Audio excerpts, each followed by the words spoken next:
It's Friday, February 11th with your favorite anchors. I'm Valeria Quiroz. And I'm Brenden Gilliss. Let's get started. Buenas noticias para estudiantes de nuestro campus. MSU Denver recibió nuevos fondos del gobierno federal para el año escolar 2021 al 2022 dirigidos a los alumnos. La gran cantidad de dinero está destinada al Dreamer Student Emergency Fund y consiste de hasta $2,500 por semestre. Aquellos interesados en recibir esta ayuda pueden aplicar hasta que los fondos se terminen. Para saber más información sobre los requisitos, puede contactar al programa de servicios para inmigrantes de nuestra universidad. MSU Denver announced a new mandate that requires students to receive vaccinations and boosters against COVID-19 before February 15th. The mandate will apply to both online and in-person students and will be required by February 15th or within 30 days of becoming eligible for one, as recommended by the CDC. The status of students' vaccinations will be confirmed via the Colorado Immunization Information System. If the student's information is not uploaded to the system, they will receive an email from the institution for further steps in compliance. We spoke with Guadalupe Rodeo, a student at MSU Denver and certified nurse assistant. I mean, at the end of the day, we all just want COVID to end so we can go back to our normal lives. But if we keep doing like things like, oh, I don't want to wear this, I don't want to get vaccinated, blah, blah, blah, we're never going to get there and things aren't going to go back to how they were before COVID. A registration hold will be placed on students' accounts who are non-compliant on March 1st. To receive your COVID-19 booster, set up an appointment with the Ahora Health Center or any eligible test site. Residentes de Denver no tendrán que utilizar mascarillas obligatorias, de acuerdo con el alcalde. El alcalde Hancock anunció la semana pasada la terminación del requisito de tapabocas en la ciudad para el 18 de febrero, excluyendo a las escuelas públicas y centros de cuidados infantiles. Compañías privadas como restaurantes, gimnasios y tiendas podrán decidir sus propias reglas con respecto al uso de máscaras. El gobierno federal aún requerirá tapabocas en el transporte público. If you're craving something different this semester, you are in luck. With the introduction of a new food joint at the Tivoli, there is more variety than ever before in the food court. The Snack Shack, located between Sonos and Slurps, serves burgers, fries, and chicken nuggets to anyone wanting a bite. The spot was left barren for a whole semester after McDonald's moved out, leaving students wondering when a new fast food provider will step in. If you haven't had a chance to try it out, head on down to the bottom floor of the Tivoli and grab a snack. Officials are ramping up efforts to prevent drug use and crime in and around Denver's Union Station. The Denver Police Department is working closely with RTD and Union Station representatives to make the area a safer place for commuters. In response to growing numbers of homeless people and drug users loitering within Union Station, authorities have stepped up their enforcement policy. Additionally, security guards have been placed outside terminal bathrooms after traces of fentanyl were discovered. Authorities also began deconstruction of the stone benches on the Wayzata Pavilion last December in an effort to stop people from sleeping there. Authorities and RTD officials hope these actions will create a safer environment for commuters and train drivers alike. MSU Denver anunció un nuevo mandato que requiere que los estudiantes reciban las vacunas y el refuerzo contra el COVID-19 antes del 15 de febrero. El mandato se aplicará tanto a los estudiantes en línea como a los presenciales y se requerirá antes del 15 de febrero o dentro de los 30 días de ser elegible para una bajo la recomendación del CDC. El estado de las vacunas del estudiante se confirmará a través del Sistema de Información de Inmunización de Colorado. Si la información del estudiante no está cargada en el sistema, recibirán un correo electrónico de la institución para que sigan los pasos de cumplimiento. Hablamos con Guadalupe Rodelo, estudiante de MSU Denver y asistente de enfermería certificada. Quiero decir que al final todos queremos que COVID termine para poder volver a nuestras vidas normales. Pero si seguimos diciendo cosas como no quiero usar esto, no quiero vacunarme, nunca vamos a volver a estar como antes de COVID. El 1 de marzo se retendrá la inscripción en las cuentas de los estudiantes que no cumplan con los requisitos. Para recibir su refuerzo de COVID-19, haga una cita en el Centro de Salud de Auraria en cualquier sitio o en cualquier sitio elegible. Campus security is now offering training opportunities for students to become better equipped to handle emergencies before first responders arrive. Our reporter, Rigel Bleskan, met with the chief of police to learn more about what students can do to help save lives. On Wednesday, the Auraria Campus Police Department and the Office of Emergency Management held trainings for active harmer preparedness as well as a class on first aid to stop excessive bleeding. I spoke with the Chief of Police, Michael Phibbs, Commander Jason Mullender, and Sergeant Andrew Panwitz about the importance of this type of training. Gotten instructors for both our department to provide first aid to our community, but for people on our campus to provide it to each other. We've equipped all the major buildings with stop the bleed stations and first aid equipment and AEDs. We know that if you can keep somebody alive and healthy for the couple minutes it takes for advanced care to get here and to get them to an emergency room in the area, that their chances of survival go up dramatically. And that's true anywhere, whether it's remote or in an intense urban area like we're in. Knowing how to do that first responder work, they call it the golden hour for paramedics. And if you can get proper care in that first hour, it makes all the difference on the outcome. When people are put in a situation that's high stress, they often make poor decisions. We all do. So what we're trying to do is give them the tools to make the best decisions to keep themselves and the people around them safe. The ACPD's mission on campus is to ensure the safety of the campus's students, faculty, and staff. These trainings are yet another tool to protect lives on campus. In light of the more frequent occurrences of active shooters around Colorado, the department provides the Active Harmer Preparedness Training. During the interview, Commander Mullender spoke on the chances of being involved in an active harmer case.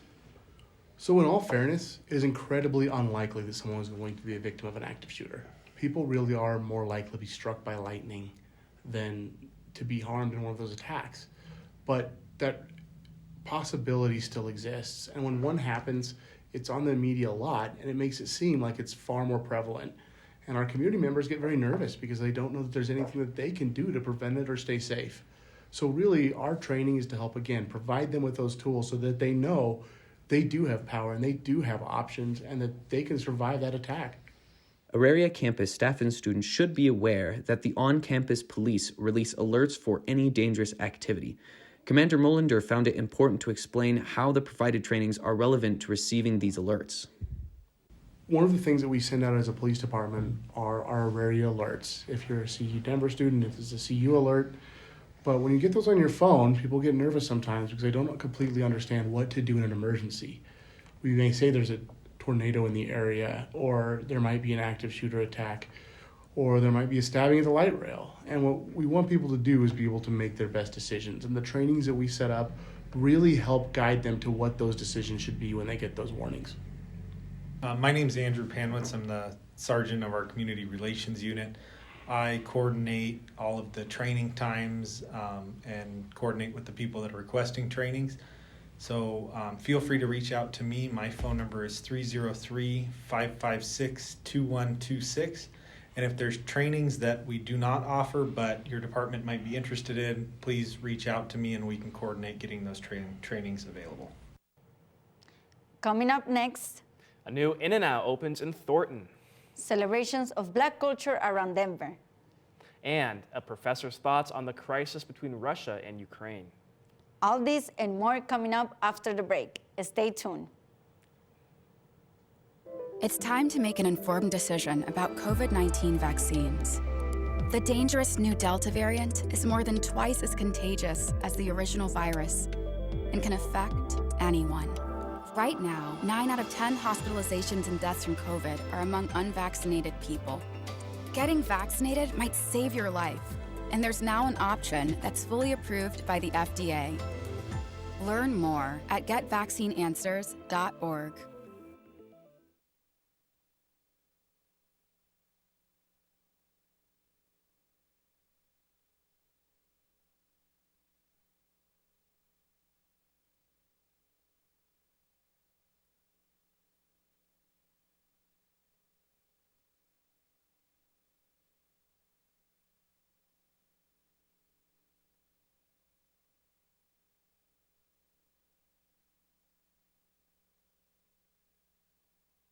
Kids will be kids, which just goes to say kids will be curious. They get into everything. If there's a loaded firearm in the house, they could get their hands on that too. Keeping firearms locked, unloaded, and stored separately from ammunition in a place inaccessible to kids can help keep your loved ones safe from family fire. Safe gun storage saves lives.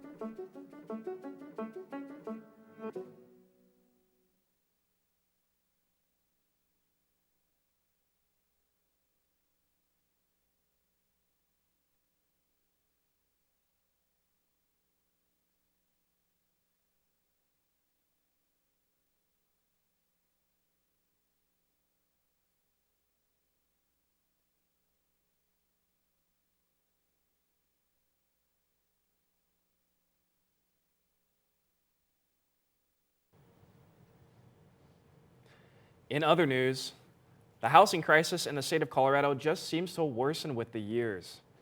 A recent study by the National Realtors Association and the website Realtor.com discovered that homes are more out of reach for middle-class individuals in the Denver metro area in comparison to other cities and suburbs in the U.S.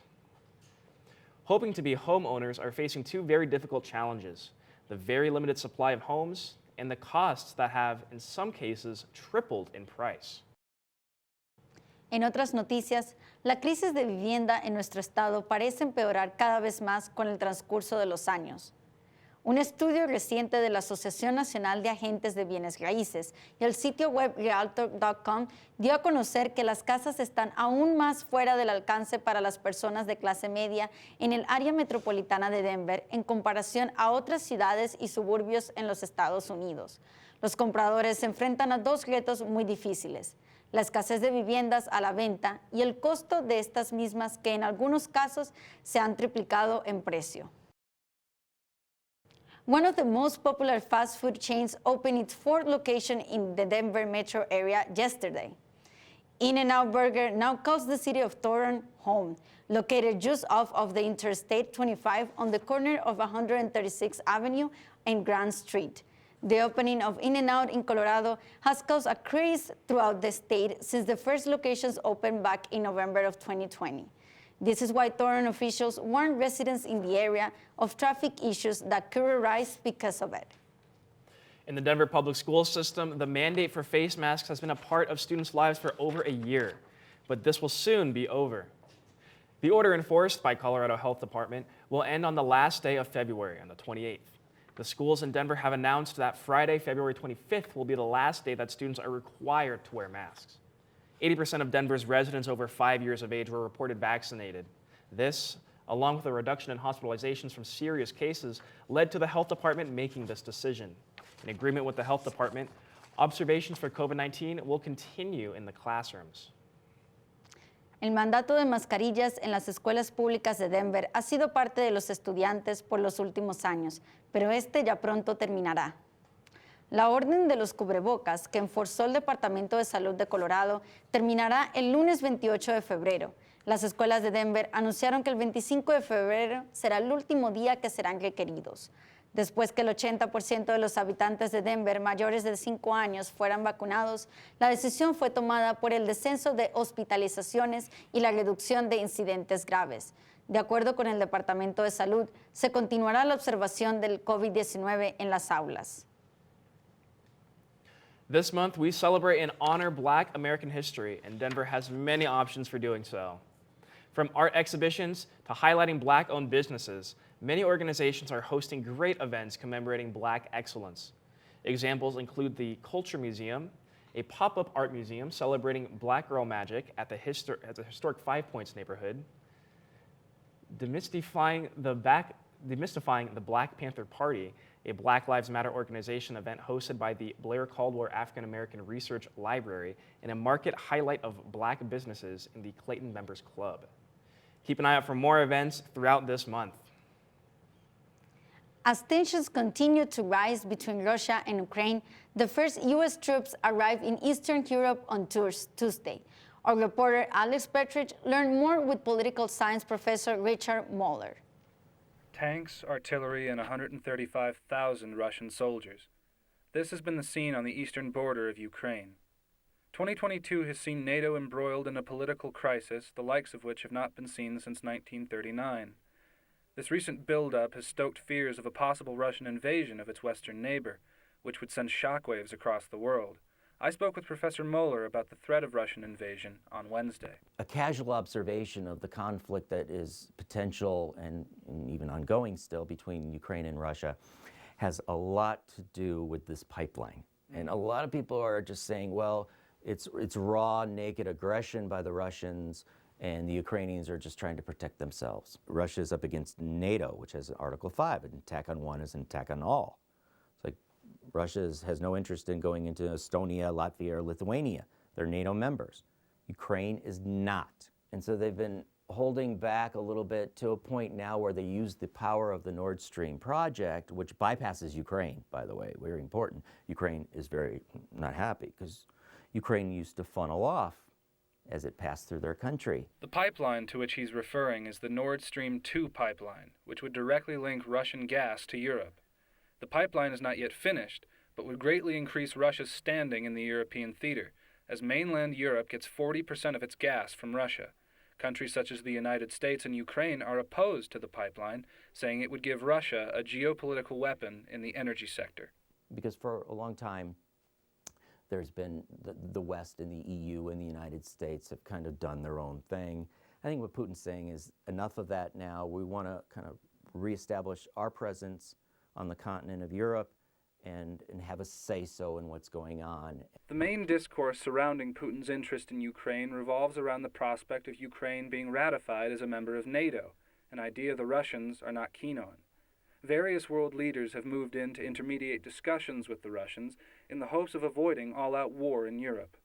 Most recently, French President Emmanuel Macron held talks with President Vladimir Putin looking for diplomatic solutions. But if you scratch it a little bit more and you find under the surface, you'll see that there's motivations on behalf of the Biden administration, there's motivations on behalf of the French who are stepping forward and taking the lead on this. I think that's a really good thing, actually. Surprisingly, I think the French are stepping up, Macron in particular, and saying, we need to figure this out without just assuming Russia's always in the wrong. With U.S. troops being transported to Eastern Europe, my final question to him was about how potential U.S. involvement would affect Biden and the U.S. midterms. I think there's some kind of weird thinking that maybe that's just, it would just be a Ukraine and Russia thing, and it will just stay there. But wars never do. They never do. I think the American people are tired of a lot of things, but especially foreign entanglements.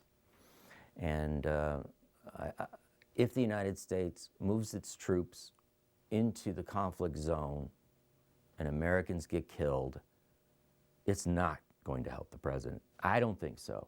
Russian forces began military drills Thursday, and more U.S. troops are scheduled to arrive in Eastern Europe next week to aid in evacuation efforts. For News Ahora, I'm Alex Petrich. After the tragedy that occurred at the King Soopers in Boulder, the wounds are healing little by little. With the devastating event that happened on March 22nd of 2021, the supermarket has been completely renovated in order to erase the traces of horror and tragedy.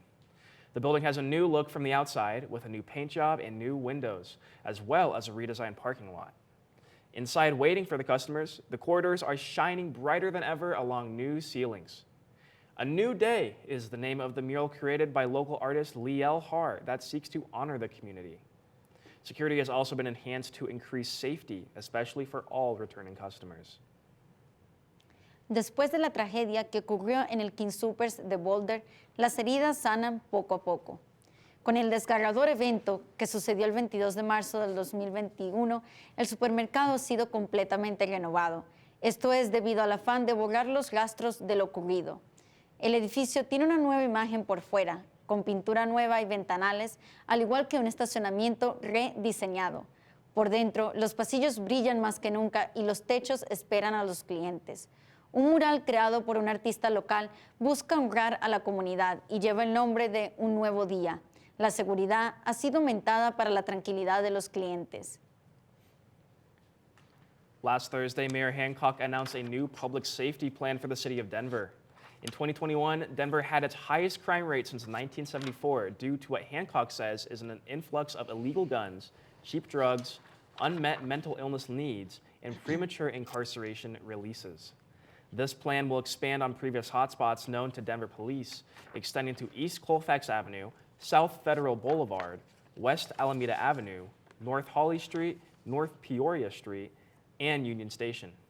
Denver police will be hiring 184 new officers to patrol these areas. In this 7-page plan, Hancock will also review bond reforms to prevent a revolving door for repeat violent offenders in the city of Denver and create new resource centers to counter incarceration for drug users. The Douglas County School District has been under national scrutiny for their decision to fire former Superintendent Corey Wise. I went to examine the background and consequences of their chaotic meeting. Here, at the Douglas County School District headquarters in Castle Rock, a scene of chaos and frustration took over this building. Members of the Board of Education gathered abruptly to discuss the termination of Superintendent Corey Wise. Notably withholding public comment, the newly elected board, with its conservative majority, sought to fire Wise over his application of an equity plan, although nobody really knows for sure. Let's take the handcuffs off and work together, and let's see what can happen. Challenge me. I like to be the underdog. Let me prove, and if I don't, then come have that conversation. But please don't do it over weekend. The firing of Superintendent Wise prompted teachers and students across the county to speak up and protest. One of those teachers, English teacher Kate Muse, is concerned about the message it sends to her community. I would love it if we would be transparent. I would also really like some accountability. And like I said before, when you are voted in as a president or as a board member, you need to be accountable to not just the side that voted for you. You are accountable to everyone that you have run to serve. Residents are concerned because they believe that the conservative members colluded together in groups of 2 to discuss Corey's termination. This goes in violation of Colorado's open meeting laws, which requires any business meetings and 3 or more people to be conducted in public. The reason why I am upset about the secrecy of this is because it does kind of seem like very two-sided. Like there's the conservative majority and there's the more liberal minority, and it just seems like people are being left out of the conversation. In the wake of the firing of Superintendent Corey Wise, the Douglas County Board of Education has hired 2 interim superintendents to replace him for the time being, them being Andy Abner and Danielle Hyatt. However, the DCSD board says that for a permanent superintendent, that has not yet been decided and that they will convene a meeting to discuss it at some point in the near future. Reporting for News Ahora, I'm Brenden Gilliss. A bill introduced recently in the state legislature will waive college tuition for children and teenagers who spend time in foster care. If enacted, it will represent a sweeping reform in Colorado's education policy. According to the Department of Health and Human Services, Colorado had more than 5,000 children in foster care in 2019, but less than 15% of foster youth who graduated high school ended up going to college. The low rate of retention and lack of resources available to children coming out of the foster care system has led to concerns from both sides of the political aisle that these youths are being denied crucial opportunities. Colorado State Senator Rachel Sensinger, who has sponsored Bill number 22008, called it one of the most significant bills that I have ever run. Currently, the proposed legislation is being debated by committees in the state Senate. If passed, it will use almost $700,000 to provide tuition to eligible students. This makes it a relatively large bill with a wide-ranging impact on education in the state of Colorado. La familia para mí es algo que es muy importante. Mis papás son de Jacona, Michoacán. Fui un niño que creció en su familia católica. Íbamos a la iglesia, íbamos a trabajar. Mi papá vino a este país como campesino. La presencia de mi padre fue muy importante. Él me enseñó a trabajar. Mi papá trabajó muy duro para poder darnos las oportunidades en este país. Nunca me lo imaginé que en mi vida iba a ser un entrenador. Para ellos es algo que les da orgullo. Mi padre, mi madre y mi hermana terminaron con la enfermedad del COVID. Estaba muy apurado por su bienestar, por querer trabajar, por querer estar bien y por querer tener la gente a mi alrededor bien. Es que yo decidí tomar la vacuna Es importante saber que la vacuna del COVID es gratis para todo el mundo. Cuando lo piensa uno, no solamente la seguridad de uno, pero la seguridad de la familia, la seguridad de la gente y de las personas a nuestro alrededor. Todos podemos hacer algo positivo para ayudar a alguien más.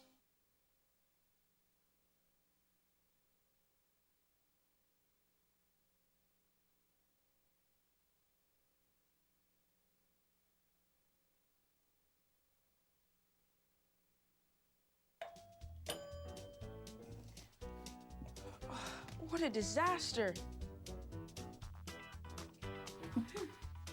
You're a disaster.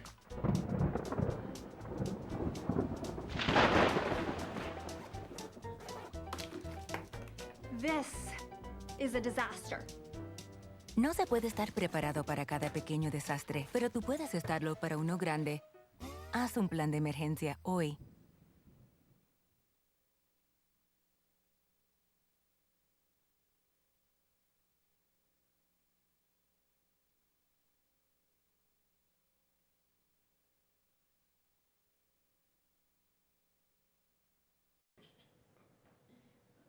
What's up, everyone? This is Breezy Hernandez here to give you your entertainment rundown.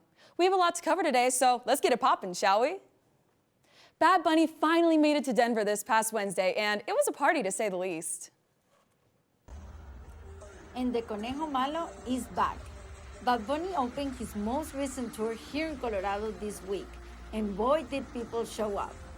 The famous Latin singer performed at Ball Arena, launching his Último Tour del Mundo.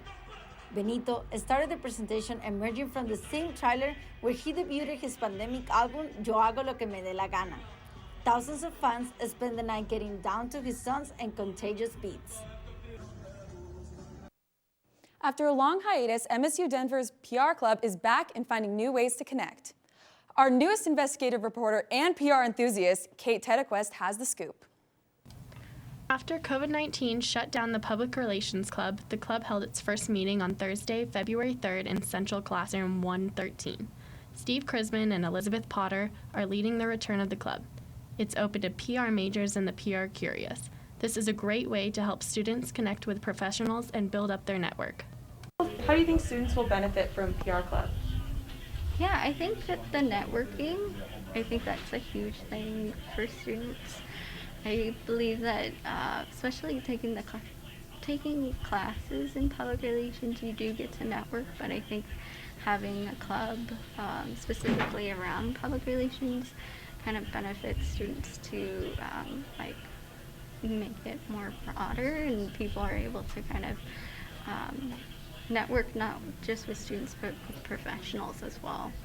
Join PRSA, but also just kind of get to know what, if you're really interested in public relations or haven't really went into that field, I think it would be good to like go to this club to kind of learn a little bit more about what public relations is and how it benefits, how you can benefit from it.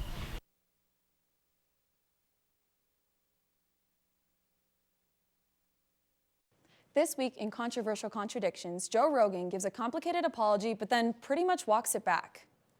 The recent attention Joe Rogan received over his inaccurate vaccine statements brought about a battle with Neil Young and Spotify. And just when things seemed to settle down, a video released by another musical artist, India Arie, that had 12 years of N-word material from Rogan himself, along with the joke where he referred to a movie theater in the Black community, and I quote, like being in a planet of apes. While Rogan was quick to apologize, he was even quicker to walk back with the apology in a stand-up routine where he referred to the video as a political hit job.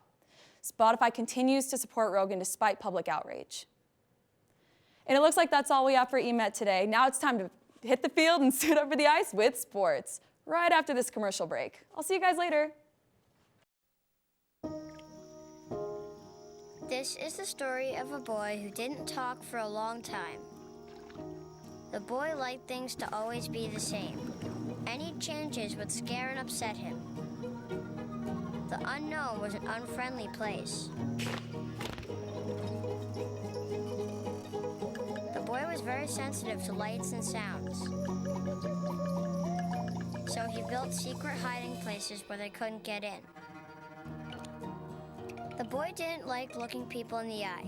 He wasn't trying to be mean, it just made him feel uncomfortable. Sometimes he would flap his arms again and again. One day, I found out I have something called autism. My family got me help. Slowly, I found my voice and learned all the ways I could live with it better. Early intervention can make a lifetime of difference. Learn the signs at autismspeaks.org. So unexpected changes often bother children with autism, and that story from Jacob inspired us to do the river scene, where the wave caused by a creature that was swimming pushed his boat to another direction, and that made him very upset.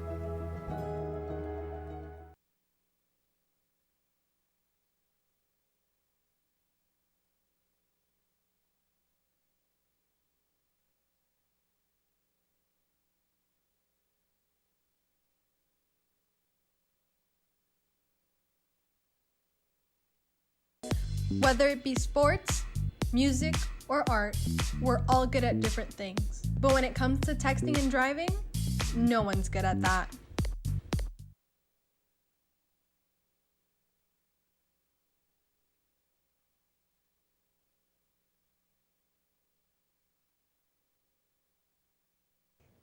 Thanks, Breezy. How's it going, everybody? I'm Trenton Sanders, here to give you the latest news in sports for MSU and the pros.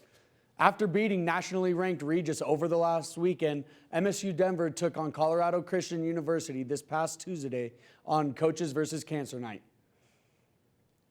MSU pushed in transition all game, finishing with 20 fast break points. They also had a night in the paint where they scored 44 of their 75 points by the end of the game. MSU finished 64% from the field and 60% from three, leading them to a 75-68 win over the Cougars. Laulu Oki had a night in the paint, finishing with 13 points and 10 rebounds. After the game, Coach Ball had some words to say about his star center. He just comes out and we ask him to do so much. I mean, we're asking the poor kid to play 35 minutes a game, to run the floor every single time down, to guard not only in the post but on the perimeter, to get every offensive rebound, to make all his layups, to facilitate us. And it's just, I can't ask much more from the kid, but he wants it. He's asked for that. He's earned the right to be that type of player. And we told him, man, privilege is responsibility. And not everybody gets that privilege, you know, and I think he understands that. And just, again, I'm so glad he's a Roadrunner. Last night, MSU's basketball team came out with a big win against South Dakota School of Mines, which moves the Roadrunners to 16-7 on the season with a conference record of 10-7. As winter sports near the conclusion of their season, the thought of warm weather starts to creep in, and what's better than getting a tan and watching great college baseball? I took time to meet with the head coach, Ryan Strain, of the MSU baseball team before the 2022 opening day at the Assembly Athletic Conference. Last year, the Roadrunners put together one of the best seasons in program history by having a record of 34-10 and going 28-8 inside of the RMAC. Yeah, we feel good about how we played last year, and the few players we have gives us a boost of confidence going into this year. This year is new, but I like the guys we got returning. Hopefully it gives us some confidence and leadership. Last year, the Roadrunners put together one of the best seasons in program history by having a record of 34-10 and going 28-8 inside of the RMAC. It helps when you got guys who return that are special, like Bill and Chase, that were both All-Americans last year. It gives the guys a little bit of guidance and gives us some confidence from our guys who are returning to know what it's like to play in this league. While teams may have returning players that impact the team tremendously, coaches constantly are looking at the new additions they made to their team. For the Roadrunners, it has been transferred Zane Schmidt out of Texas A&M and freshman Cam Urin, who have stood out. With returning All-Americans and key new pieces, that should make an impact instantly. Strain's Roadrunners look to prove the critics wrong after the preseason polls projected a third-place finish in the RMAC. Whether they picked us first or picked us last, it doesn't really matter to us, but it definitely gives us some motivation. With a slate of 50 games on the way, Strain and the Roadrunners look to capitalize off of last year's historic season. From the Assembly Athletic Complex, this is Trenton Sanders. When you think of hockey, have you ever noticed the diversity between the players and coaches? One thing you do need to know is over the last decade, there's only been 37 players of color throughout the entire NHL. But that is changing, with the initiative being that hockey is for everyone. To promote that hockey is meant for everyone, the NHL has launched a mobile museum promoting the history of black hockey players and the impact that they had on the game. This past Wednesday, the mobile museum made its stop here in Denver and was located in the parking lot of Denver South High School. Inside the museum, you can find exhibits ranging from the impact of hockey's black pioneers to a wall dedicated to more recent players with QR codes where viewers can learn about their stories and how hockey has impacted them. You're not going to get it all right. Just make sure you nail the big stuff. Mama! Like making sure your kids are in the right seat for their age and size. Get it right at nhtsa.gov/the-right-seat.